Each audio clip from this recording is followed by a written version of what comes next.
tout à l'heure, là maintenant, Samia, si vous voulez bien, donc à vous, donc GXO, c'est un gros bateau, là aussi, j'ai vu, je crois que c'est plus de 120 000 collaborateurs, j'ai regardé le site, hein, donc je sais, c'est plus de 900 sites, je crois, d'emplacement, et là aussi, donc un secteur qui est dans une dynamique très forte, globalement par rapport à d'autres. Alors j'appelle pour vous, si je peux me permettre. Parfait, oui, c'est très bien, Marie.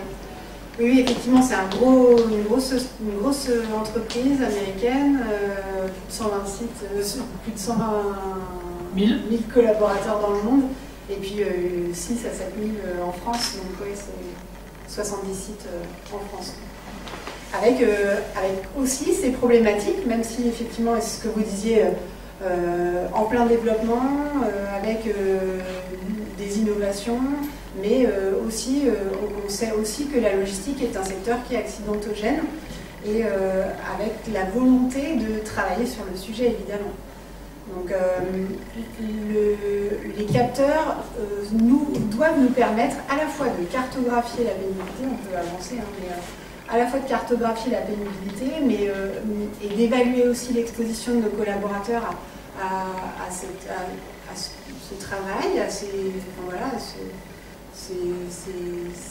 notions de troubles musculo-squelettiques en tout cas. Mais doit nous permettre aussi de concevoir ou de corriger certains de nos postes de travail.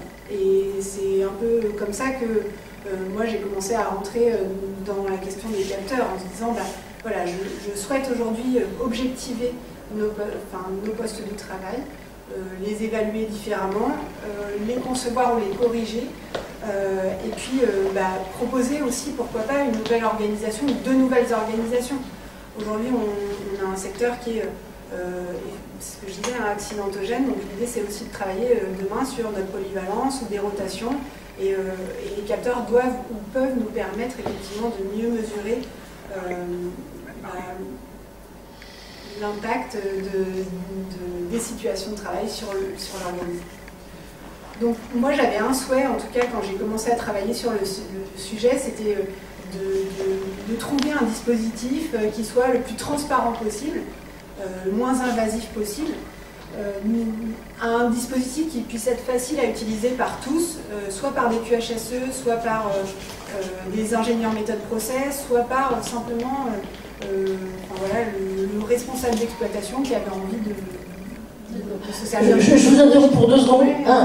Moi justement, on relance là-dessus, sur ces questions-là, sur GXO et votre expérience antérieure. Je dirais que vous êtes à la fois responsable HSE, vous avez la qualité de vie, les conditions de travail, vous avez aussi maintenant ce qu'est le maintien dans l'emploi et l'intégration. Comment vous sentez, je dirais, en dehors de votre intérêt perso à vous, vos entreprises, et cette entreprise-là, sur cette question de l'utilisation de ce type d'outils? Il y a un intérêt, évidemment. Il y a un intérêt parce qu'on sait aujourd'hui qu'on va pouvoir objectiver des observations qu'on faisait un peu au papier-crayon. Et l'intérêt, il est aussi, pour mener à bien un projet, on va avoir besoin de statistiques, de quantitatifs. Et le capteur va nous permettre d'appuyer ou d'avoir d'avoir de meilleurs résultats, en tout cas de meilleurs arguments, on va dire, pour appuyer un projet, soit en innovation, soit en conception, soit en correction. Il y a une vraie appétence, en tout cas en logistique et chez GXO, pour ce type de sujet. Je laisse passer, mais là, vous dites un truc qui est tout à fait important, c'est que n'importe quel expert ou n'importe quel intervenant, en dehors de la propre maîtrise de son propre domaine et des enseignements que vous pouvez en tirer vous pour que vous avez à convaincre une chaîne de décideurs, soit décideurs directs, soit j'allais dire décideurs indirects, mais qui peuvent être des freins tout à fait importants si jamais ils ont globalement pas envie. Et ça, je crois que vous soulignez un truc qui est tout à fait important de ce côté-là. Alors là, vous nous dites effectivement, j'ai un souhait aussi qu'on ait des dispositifs qui soient transparents, donc sur cette question d'acceptabilité, il faudra peut-être revenir et l'expliciter un peu plus, qui soient faciles à utiliser, et vous dites pas d'expertise nécessaire, ça veut dire quoi? Utilisation intuitive? C'est ça, le plus intuitif possible. Alors évidemment, on aura toujours besoin d'une petite formation, mais l'objectif c'est qu'on n'ait pas l'usine à gaz, on se trimballe la grosse mallette, enfin c'était ça mon objectif à moi après. Et puis que ce soit très très simple voilà, à déplacer. Généralement on ne se dote pas forcément de 70 dispositifs pour chaque site. On en a un, on en a deux qu'on déplace d'un site à l'autre.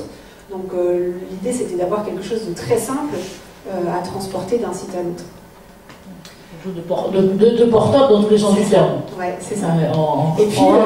Et puis très facile à utiliser par à peu près tout le monde, parce que l'ergonome, on en a un, on en a deux, on en a quelques-uns, mais on en a, enfin voilà, on n'a pas d'experts sur chacun des sites. Donc l'idée, c'était vraiment d'avoir un dispositif qui soit simple, mais qui nous permet quand même d'avoir du coup des données fiables, qui permettent d'objectiver les situations de travail et puis de pouvoir effectivement peut-être aussi créer un nouveau dialogue avec les directions. Une nouvelle façon de montrer ou d'objectiver les situations de travail.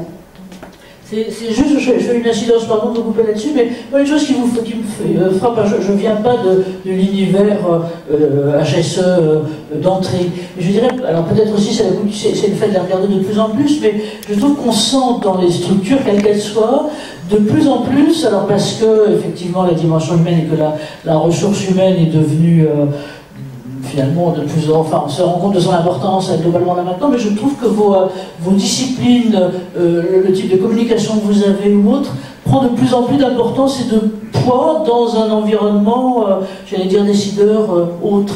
Et là donc sur les vêtements de travail, je sais que c'est votre grand cheval de bataille. Oui, moi j'avais choisi justement parmi plusieurs solutions le vêtement de travail, et se dire que dans notre vêtement image, on a réussi à intégrer des capteurs. Donc en fait, le collaborateur porte une veste, porte un pantalon, donc le même pantalon que le collègue qui n'est pas monitoré. Et puis il est effectivement, on peut mesurer à la fois les angles articulaires, les postures. Ça nous fournit en temps réel des courbes de visualisation et on peut le coupler à des vidéos. Ce qui était vraiment intéressant là, c'est, en tout cas pour moi et selon moi, c'était vraiment le fait d'avoir le vêtement et les capteurs intégrés. Finalement, c'est très simple à positionner. On porte le vêtement comme tout le monde et et les enregistrements se font. En fait, on oublie. On le porte et on l'oublie. Alors on reviendra peut-être après sur les questions d'acceptabilité, de ce côté-là, voilà, quels sont les points positifs. Ce qui était intéressant, c'est qu'effectivement à court terme, on a réussi à inclure les collaborateurs dans les recherches de construction ou de conception. Donc ça, c'était chouette de pouvoir les intégrer dès la conception d'un projet. Donc ça c'était intéressant. On a pu former un certain nombre d'utilisateurs cibles, donc des QHSE, des ingénieurs méthode process, mais pas seulement, des gens qui simplement avaient envie d'utiliser l'outil. Donc ça c'était aussi un peu innovant, se dire en fait c'est pas juste dédié à des experts ou à des grands ergonomes qui sont au siège et qui descendent de temps en temps. C'est un outil qui peut être aussi utilisé sur les sites par des gens qui ont juste envie de les utiliser.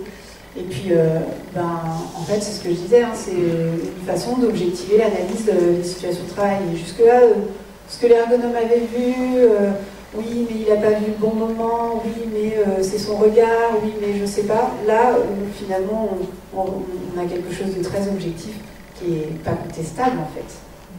Donc à la fois du côté du résultat, mais je me dis, ce qui me frappe dans ce que vous dites là, c'est que vous dites souvent envie.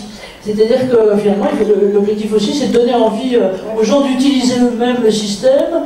En dehors, c'est marrant parce que c'était un peu le même type de truc qu'on a eu les deux jours précédents. En dehors, j'allais dire, d'une espèce d'expertise qui serait balancée d'en haut et qui dirait le juste truc, c'est aussi de rendre les gens un petit peu responsables finalement de la propre connaissance de leur corps et des mécanismes là-dessus. C'est exactement ça. En fait, même les collaborateurs sont intéressés et ils vont me dire mais alors ça donne quoi? Mais alors tu peux me montrer ce que ça dit ton truc? Mais alors j'ai fait quoi? Mais alors du coup je suis en rouge ou en orange ou... Mais alors ça veut dire quoi?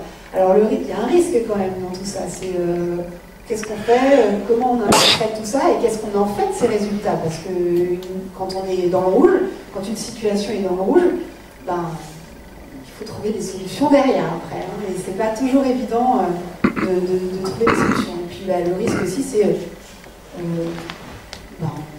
nos élus, par exemple, qui pourraient s'approprier les résultats et dire mais vous voyez, vous avez sur vos 10 postes, vous en avez 7 dans le rouge.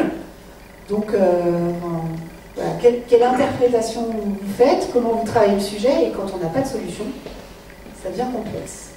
Comment on fait pour les monter? Ben merci. Vous voyez, moi je reviens là sur vos deux derniers termes, et peut-être qu'on peut ouvrir le débat tout à l'heure, c'est que vous revenez finalement à ce qui est une forme de cartographie, notamment de cartographie des risques. On continue d'avoir ça en tête.